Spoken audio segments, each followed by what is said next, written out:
যদি গঙ্গার ধারে পাওয়া যায় এমন সুন্দর মন্দির তাহলে মন্দ হয় না। সামনেই তো গরম প্রায় পড়েই গেল, আর তার মধ্যে যদি এত সুন্দর একটা জায়গার হদিশ আমি তোমাদেরকে দিই, যার চারিদিকে এরকম ফুলের বাগান সাজানো এবং কিছুটা ভাই বাসবে অনেকটা ছোটোখাটো মায়াপুরের মতো, তাহলে মন্দ হয় না বলো। আর তোমাদেরকে আজকে নিয়ে যাব এই সুন্দর একটা ছোট্ট মন্দির ঘোরানোর জায়গাতে। তাই চলো তাড়াতাড়ি শুরু করা যাক। যদি নবদ্বীপের গঙ্গার ধারে, এই যে গঙ্গা, বাকিটা পরে বলছি, গঙ্গার ধারে যদি একটা সুন্দর মন্দিরের হদিশ তোমাদেরকে দিই তাহলে কেমন লাগে। মন্দিরটা শুরু হয়েছে প্রায় আজ থেকে 5-6 বছর আগে এবং পুরো কমপ্লিট হয়ে গেছে প্রায় 1.5-2 বছর হয়ে গেল, কিন্তু দুর্ভাগ্যবশত আমার এখানে আসা হয়নি। তো আজকে এক ঘটনাচক্রে এখানে একটু আসলাম একটু দেখতে, জায়গাটা ঘুরতে। তা ভালো তোমার সঙ্গে মন্দিরটা শেয়ার করি। সত্যি কথা বলতে তোমাদেরকে এই জায়গাটা না দেখলে বুঝবে না যে গঙ্গার সুন্দর আবহাওয়ার মাঝখানে যদি এরকম সুন্দর একটা মন্দির থাকে, সেখানে ঘুরতে কতটা মজা লাগে। তবে হ্যাঁ, এইখানে লোকজনের আনাগোনা কম, অনেক ট্যুরিস্ট আসে যারা এই জায়গাটা হয়তো চেনে না বা অনেকে নিয়ে আসতে চায় না কোনো না কোনো কারণে, তাই অনেকের কাছে হয়তো এই জায়গাটা অচেনা।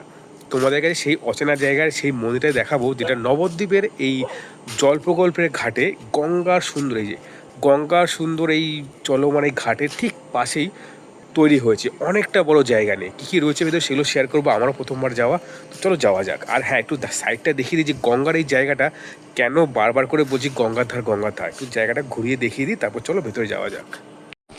কেন বলছিলাম গঙ্গার ঘাট, এই হলো গঙ্গার ঘাট। এটা এত গঙ্গা ধারে শীতকাল প্রায় চলে গেল, কিন্তু আগে আগে আসলে বোঝাতে পারতাম যে এইখানটা পুরোপুরি কিন্তু পিকনিক স্পট, এইখানটা পুরো পিকনিক হয়। ঠিক আছে, যাই হোক, এই পুরো গঙ্গার এই ধারটা, এখান থেকে হাত দশেক দূরে গেলে সেই মন্দির। তো এটা হলো জল প্রকল্প, কারণ এখানে পুরো যে এই জলটা আমার নবদ্বীপের ম্যাক্সিমাম জায়গায় চলে যায় ঘরে ঘরে। আর এই জায়গাটা স্নানের ঘাটও রয়েছে এখানে। তো এত সুন্দর এই গঙ্গার ধারে এইখান দিয়ে বাঁধা রয়েছে, খুব সুন্দর পরিবেশ। তো এই এখন গরমকাল পড়ছে আস্তে আস্তে, বিকেলবেলায় এইখানে সব কাপলরা ফ্যামিলিরা সবাই এসে কিন্তু ভিড় করবে শুধুমাত্র এই গঙ্গার এই সুন্দর হাওয়া খাবে বলে। তো এইখান থেকে বেশি না, হাত দশেক লাগবে যেতে, ওই সামনেই রয়েছে। তো সেই মন্দিরে আসলে কিন্তু এই জায়গাটা কিন্তু তোমরা ঘুরে যেতে পারবে, কাপল ফ্রেন্ডস ফ্যামিলি সবাই কিন্তু একসাথে সেই জায়গাটা এনজয় করতে পারো। তো চলো যাওয়া যাক এবার মন্দিরে। জলপ্রকল্প ওইখান থেকে, এই যে এই দেয়ালটা যে পুরো দেখছো, এই পুরোটা কিন্তু এই মন্দিরটা, হ্যাঁ।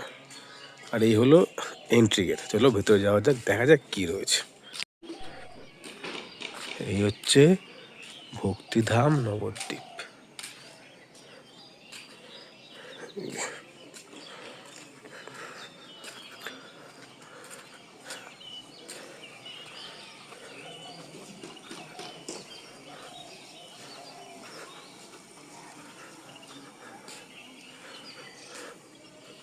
এখানে না অ্যাকচুয়ালি অনেক মানে লোককথা যেগুলো হয় না, যেগুলো ঠাকুর বাড়িতে হয়, সেটা খুব বড় সড়ো করে ভালোভাবে এখানে আবার মনে এখানে কিছু আছে, অনেক দূর দূরান্ত থেকে বড় বড় নাম করা লোক এখানে লোককথা বলতে আসে।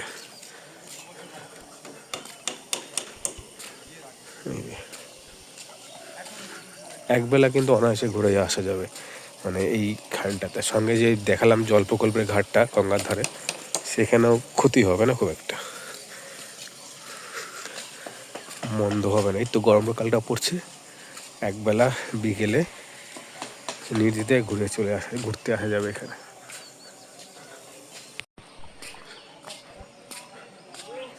প্রবেশ নিষেধ।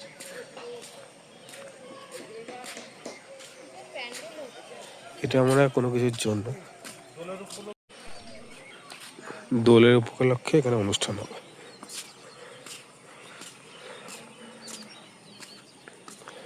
অত বড় জায়গাটা জুড়ে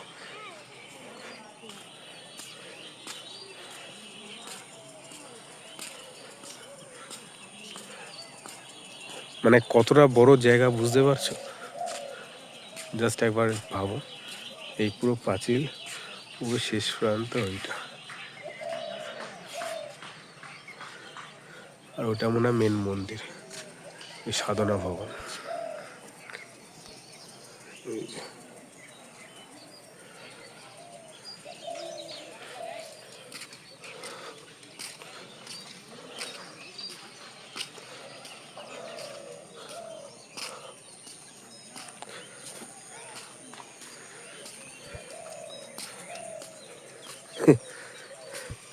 এই যে।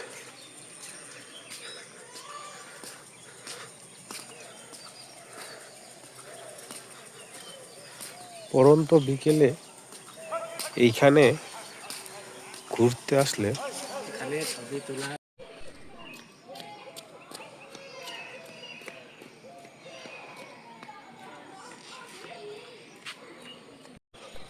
এদিকে এদিকে এদিকে এদিকে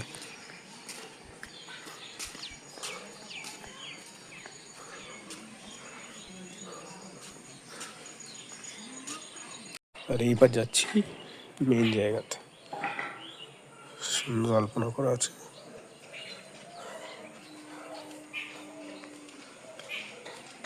Wow.